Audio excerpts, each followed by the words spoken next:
안녕하십니까. 가축분해 처리 기술 현황 및 전망에 대해서 발표를 하겠습니다. 저는 한국축산환경학회 부의장을 맡고 있으며 한국축산환경시설기계회 부의장을 맡고 있고 현재 환경정보 컨설팅의 대표를 맡고 있는 이인선입니다. 가축분해 처리 정책의 기본 방향에 대해서 알아보겠습니다. 우선 안전한 먹거리를 제공하는 것이고 깨끗한 농장 환경을 유지하는 것입니다. 또한 지속가능한 축산 장려 기반을 구축하는 것이고 원인자 부담 원칙에 의거해서 발생원에서부터 분해 처리 시스템을 구축해서 하는 것입니다. 다음 가축 분해 발생 현황에 대해서 살펴보겠습니다. 가축 분해의 특징은 하수 농도의 약 400 내지 500배로 매우 높습니다. 하수 농도가 80에서 120 ppm 정도로 나옴에 비해서 분뇨의 농도는 4만에서 6만 정도로 매우 높습니다. 이렇게 높은 농도를 처리하는 것이기 때문에 아직까지도 처리 기술이 완벽하지가 못하고 또한 처리 비용이 매우 높으므로 농가에서 적용 가능한 기술이 아직 미흡한 실정입니다. 그러면서도 또한 문제점으로는 기존 액비의 비료 성분이 변화가 상당히 크면서 좀 낮은 부분도 있고 또한 벼 같은 것처럼 시비 시기에 제약을 받기 때문에 또한 문제가 있습니다. 그리고 처리 과정이나 시비 과정에서 악취가 발생하고 또 액비를 많이 뿌렸을 적에 이것이 식물에 흡수가 안 되고 지하수로 들어가기 때문에 지하수 오염의 원인이 됩니다. 가축 분해의 축종별 발생량 현황을 살펴볼 것 같으면 연간 5,300여만 톤의 폐수가 발생이 됩니다. 그래서 한우 젖소를 합한 것이 오히려 돼지가 더 많은 발생량을 보이고 있습니다. 또한 그 특징으로서는 돼지 분유의 유기물 농도는 매우 높은 상태입니다.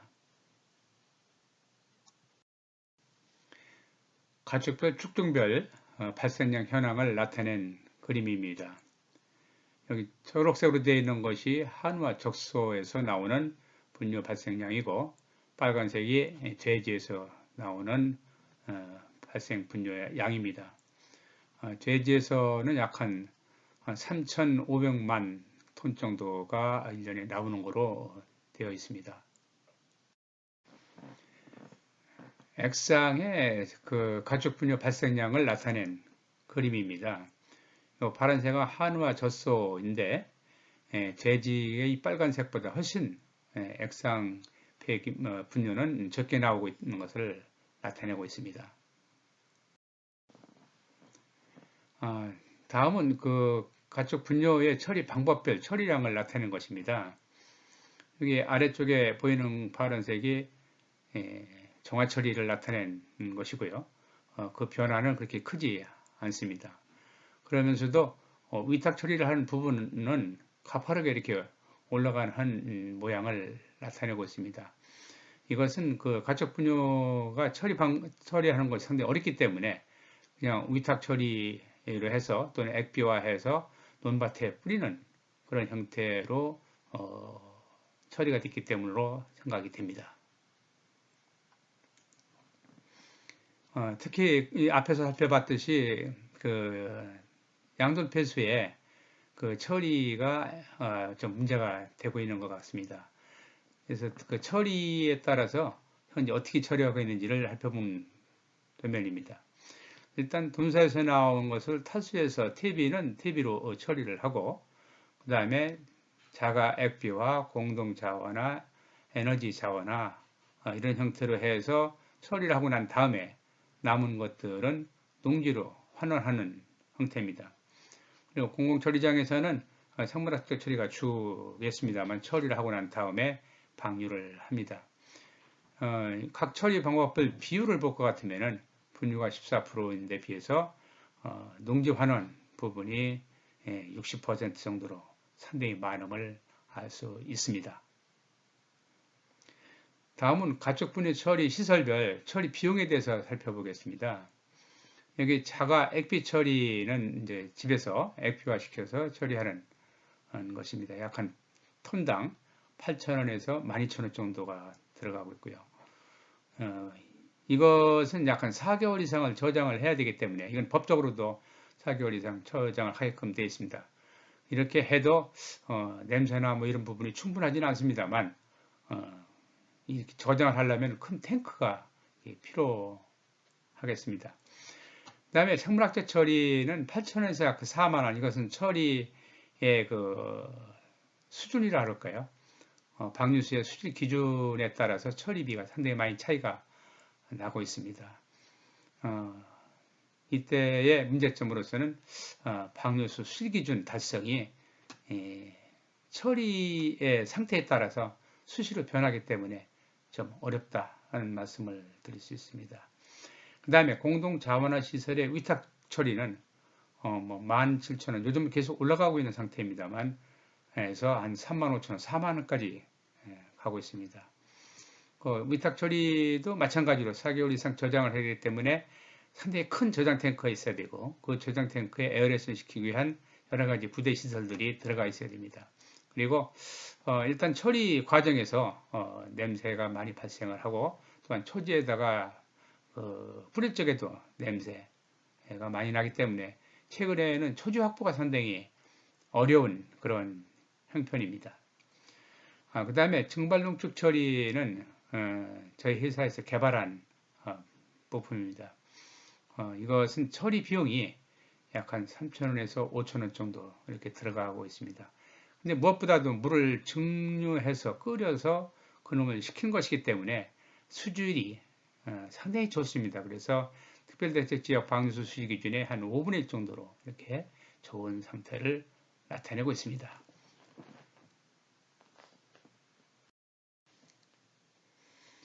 다음에 가축분해 처리, 시설부 처리 비용하고 시설비를 비교해 봤습니다.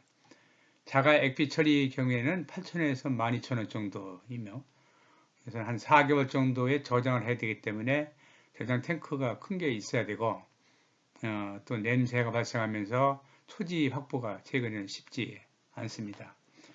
공동 생물학적 처리 경우에는 처리비가 8,000원에서 4만원 정도로 상당히 높습니다. 이것은 방류수 수질 기준에 따라서 수질 기준의 수준에 따라서 비용의 차이가 많이 나고 있습니다. 공동 자원화 처리 시설일 경우에는 17,000원에서 35,000원 정도의 위탁 처리를 하기 때문에 이 비용이 상당히 높습니다. 물론 그 자원화 시설에 있어서도 냄새가 많이 발생하고 또 최근에는 초지 확보가 쉽지 않습니다. 여기에서도 4개월 이상의 저장을 해야 되기 때문에 저장 탱크가 상당히 커야 되는 문제점이 있습니다. 다음 증발농축 처리는 저희 회사에서 개발한 기계입니다. 여기는 톤당 처리 비용이 3,000원에서 한 5,000원 정도로서 처리할 수 있습니다. 특히 증발농축은 증발시켜서 수증기가 나오는 것을 응축해서 방류하는 것이기 때문에 물이 상당히 수질이 좋습니다.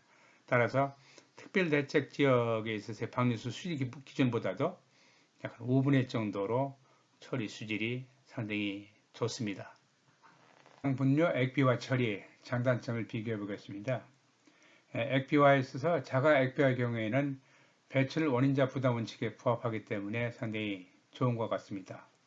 단점으로서는 액비화 비용이 8,000원에서 27,000원 정도로 상당히 과다하고 살포 부지가 제한되어 있으면 넓은 면적이 필요합니다.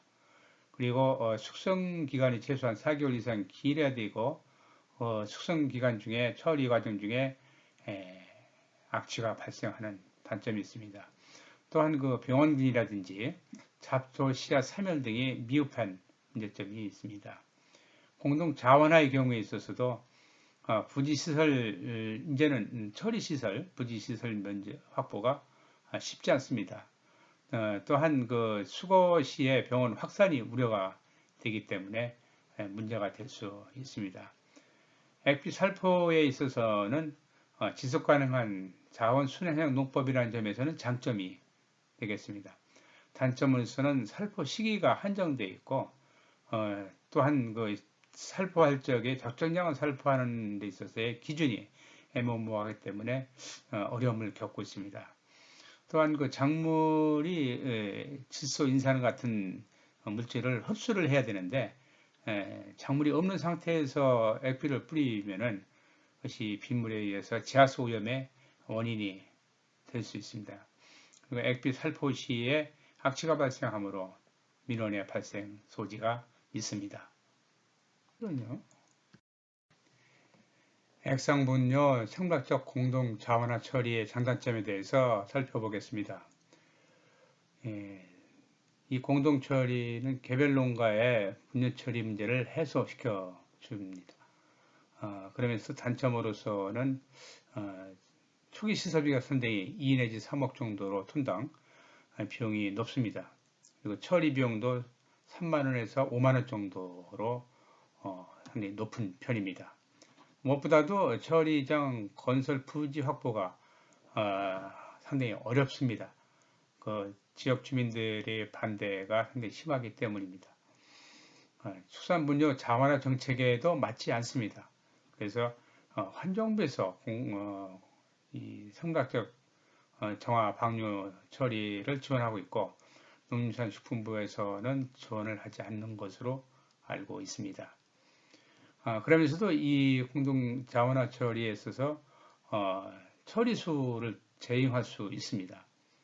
물 부족 국가에 대해서 적극적으로 대처를 할 수 있습니다. 그러나 방류 처리수를 방류하는 경우에 있어서는 뭔가 물 부족 대처 정책에 역행한다고 볼 수가 있겠습니다. 다음에는 액상분뇨 증발로 처리의 장단점에 대해서 비교해 보겠습니다. 증발농축이라고 하는 것은 폐수를 솥에다 넣고 끓여서 수증기로 약 한 80% 정도를 빼내고 그건 처리수가 되겠습니다. 남아있는 20% 정도는 액비로 활용하는 것입니다. 각 농가에서 처리할 수 있기 때문에 민원을 차단할 수가 있고요. 그 다음에 배출 원인자 부담 원칙에도 부합이 되기 때문에 좋습니다. 또 액비량의 한 8, 90%가 저감되기 때문에 그 후속으로 숙성 액비화 시킨다든지 살포 비용이라든지 또 저장 탱크 같은 부분에서 상당히 장점을 갖고 있습니다. 또한 그 90도 이상으로 물을 끓이기 때문에 그 안에 있는 세균이라든지 외래 씨앗 같은 것들을 전부 사멸할 수 있습니다. 무엇보다도 전 공정이 자동화되어 있기 때문에 전문 인력이 필요치 않습니다. 단점으로는 시설비가 약 한 2천만 원 정도로 썼는데 비싼 것으로 나와 있습니다만 생물학적 처리 비용의 약 한 5분의 1밖에 되지 않습니다. 그 다음에 처리비도 3천에서 5천 원 정도로 좀 비쌉니다만 기존에 있는 액비화 비용의 한 3분의 1 정도 밖에는 되지 않습니다. 그 다음에 여기서 나오는 물은 처리수 재용을 할 수 있습니다. 우리나라는 특히 물 부족 국가인데 특히 갈수기 같은 때에 관계용수로 공급이 가능하고 평상시에는 돈산에 있는 청소수라든지 그 정원수라든지 또 남으면은 농업용수로도 활용이 하고 있습니다. 단점으로서는 그 저장 시설이 지금 현재 따로 처리된 물에 대한 저장 시설이 따로 없다는 것입니다. 그래서 앞으로는 관계용수 저장 시설, 공급 시설 이런 것들을 국가적 차원에서 지원해야 되지 않나 그런 생각입니다. 다음에는 액상분뇨 자원화 처리된 장단점을 비교해 보겠습니다. 바이오가스를 생산을 해서 나오는 그 가스 에너지를 해소하는 그런 것입니다. 에너지 자원화 정책에 상당히 기여를 하고 있고 높은 유기물이 이 자원화 과정, 소화 과정에서 상당히 많이 줄게 됩니다. 그럼으로 인해서 후속 처리할 적의 비용이 훨씬 적게 들어갑니다. 단점으로서는 초기 시설비가 좀 과다하고 미생물을 다루고 해야 되기 때문에 전문 인력이 좀 필요하고 그러다 보니까는 처리장 건설 비용 등이 확보하기가 좀 쉽지 않습니다. 그리고 또 하나는 투입된 에너지에 비해서 생산 에너지가 그렇게 많지 않다는 단점이 있습니다. 그러나 무엇보다도 앞에서 말씀드린 것처럼 유기물을 처리할 적에 한 방법으로서 비용 경제적이지 않을까 이런 생각을 한번 해봅니다. 그래서 그러나 또 하나는 이 바이오가스 시설이 작은 개개인 농가에서는 좀 어렵지 않나 하는 생각을 해봤습니다. 또 하나의 문제점은 이제 그 소화를 하고 난 다음에 남아있는 그 소화액입니다.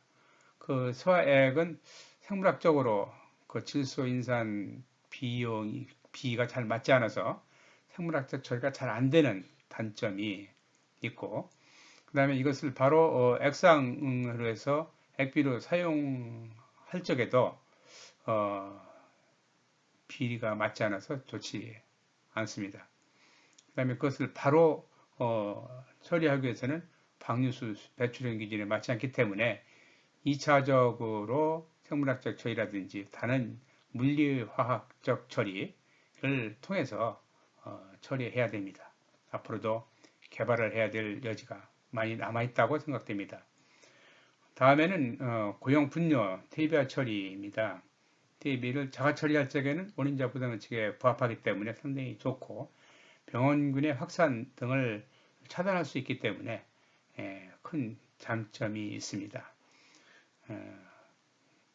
단점으로서는 시비 목적에 적합한 퇴비를 생산할 수 없다는 것과 퇴비화 과정에서의 악취가 많이 발생한다는 점이 있습니다. 이것은 이제 퇴비업자에게 보낼 적에는 농가에서는 악취가 좀 적게 나고 합니다만 이동 과정이라든지 퇴비화 공장에서 악취가 발생하는 것은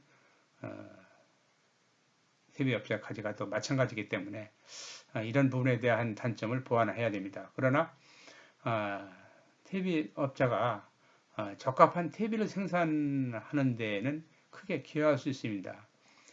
기능성 퇴비를 만드는 것이죠.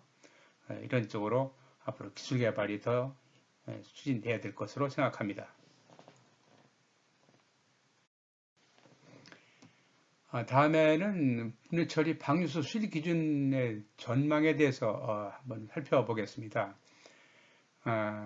중요한 그 항목들을 여기 나열을 했습니다. 이제까지 여기 허가 지역이 아마 대부분 농가들은 여기에 해당이 될 것입니다. 여기 총질수 같은 경우를 살펴볼 것 같으면은 2,500 정도 이하입니다. 근데 이것이 팔당 상수원 보구역 같은 특정 지역에 있어서는 120이 되겠습니다.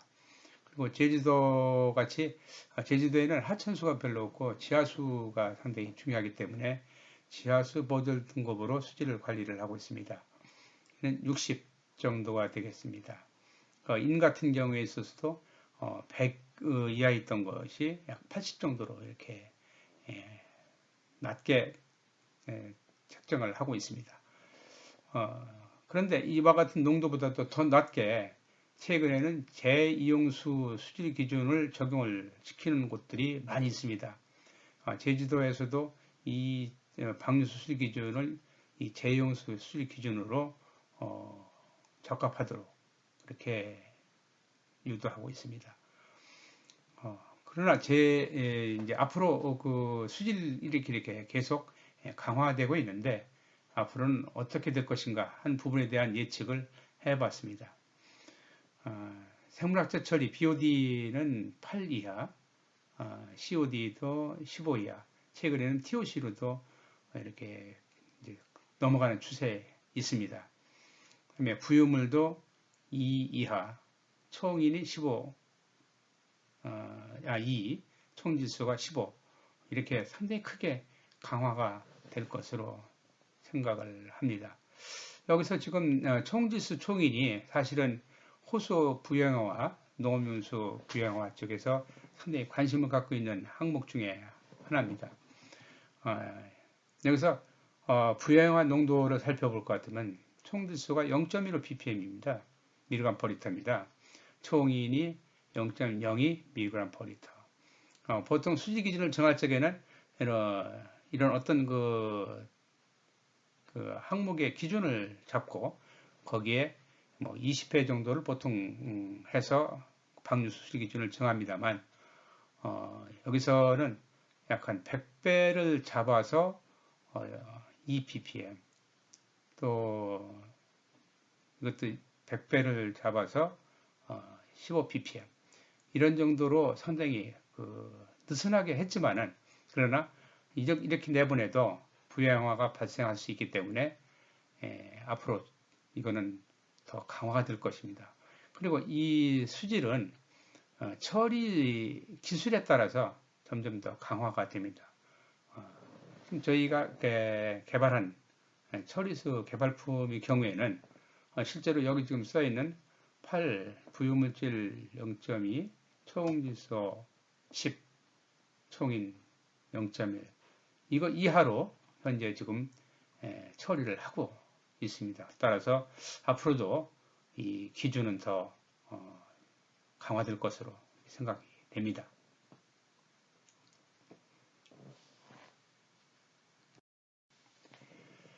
축산물 처리 기술 변화를 한번 살펴보겠습니다. 돈사에서 나와서 탈수해서 퇴비화 이렇게 시켜서 농지로 환원을 시킵니다. 그리고 액상 분류의 경우에는 자가 액비화, 공동 자원화, 에너지 자원화, 공공 처리장 이렇게 해서 지금 현재 대부분의 그 액상 분류가 처리되고 있습니다. 그런데 앞으로는 지금 전부 생물학적 처리를 기반으로 해서 처리하고 있는데 앞으로는 물리화학 그 다음에 생물학적 처리가 혼합이 돼서 이런 장점들을 최대한 활용을 해서 처리가 될 것으로 생각이 됩니다. 그리고 여기서 나오는 그 고용분은 퇴비화 쪽으로 보내고 물은 재용수나 방류수로 쓰게끔 이렇게 기술이 진화가 될 것으로 생각이 됩니다. 그리고 공공처리장에서 생물학 처리만 하고 있는데 거기도 마찬가지로 물리화학, 미생물 처리를 해서 물은 재용수로 쓸 것으로 생각을 합니다. 축산분유 처리 기술 개발 정책 전망에 대해서 살펴보겠습니다. 고용분유 퇴비화 축산분유 처리 기술 개발 정책 전망에 대해서 살펴보겠습니다. 고용분유 퇴비화는 지금에서 단순히 퇴비 냄새만 안 나고 유기물 분해만 시키는 것이 아니라 퇴비를 가공을 하는 기술이 개발이 돼서 맞춤형 퇴비 생산이 될 것으로 생각합니다. 분유 고약 분리 기술에 있어서도 이제까지는 그냥 여과를 해서 고약 분리를 하고 있습니다만 앞으로는 여과, 증발농축, RO, 세라믹 필터 등을 통해서 고효율 분리 기술을 개발이 될 것으로 생각됩니다. 그 다음에 고약 분리를 할 적에 응집제를 넣으면 효율이 상당히 좋아집니다. 그런데 응집제의 분해라든지 문제가 있기 때문에 앞으로는 분해가 가능한 응집제를 개발하는 것이 아마 그럴 새로운 응집제가 나올 것으로 생각을 합니다. 액비화 공동 자원의 부분에 있어서는 그 액비화 농지 살포에서 정화방류 재이용 기술로 전환이 될 것으로 생각됩니다. 그 다음에 미생물 이용 방법에서 미생물 물리화학적 방법으로 전환이 될 것으로 생각이 되고요. 또 에너지 자원화 시설에서는 그 악취, 유기물 안정화, 에너지 해수 이 장점이 있으므로 앞으로 보급이 크게 확대가 될 것으로 생각합니다. 소화액을 농지에다 지금 살포하고 있고 액비를 사용하고 있는데 이것도 앞에서 말씀드린 재이용 기술로 전환이 돼서 처리를 할 것으로 그렇게 전망이 됩니다. 공동 자원화 시설에 있어서도 비료 성분 등 자원 순환 농법에 맞지 않습니다. 그래서 또 원인자 부담 원칙에도 부합되지 않으므로 공동 자원화는 앞으로 그렇게 크게 확대가 되지 않을 거로 그렇게 생각을 하고 있습니다. 분뇨 악취 관리 시스템 구축, 특히 ICT 공법이 요즘 저가에서도 많이 힘을 쓰고 있는 것입니다.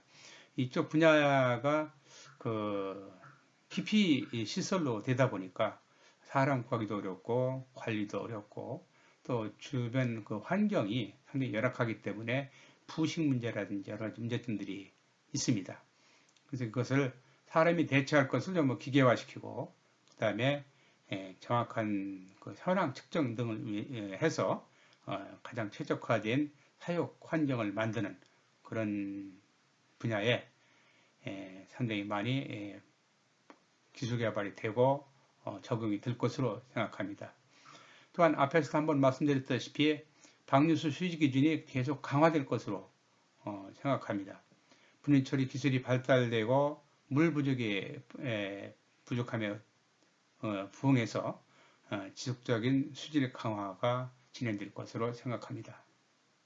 이상과 같이 축산분해 처리 기술 개발 전망 그리고 현황들에 대해서 쭉 살펴봤습니다. 여러 가지 문제점들이 많이 쌓여있는 축산분해 처리 분야입니다. 앞으로도 우리 기술자들이 정말 농촌에서 농가에서 마음 놓고 사용할 수 있는 기술을 개발해서 공급을 해야 되고 또 농가에서는 이런 기술들을 사용해서 쾌적하고 안전한 먹거리를 창출해내는데 크게 기여했으면 감사하겠습니다. 이상 발표를 마치겠습니다. 고맙습니다.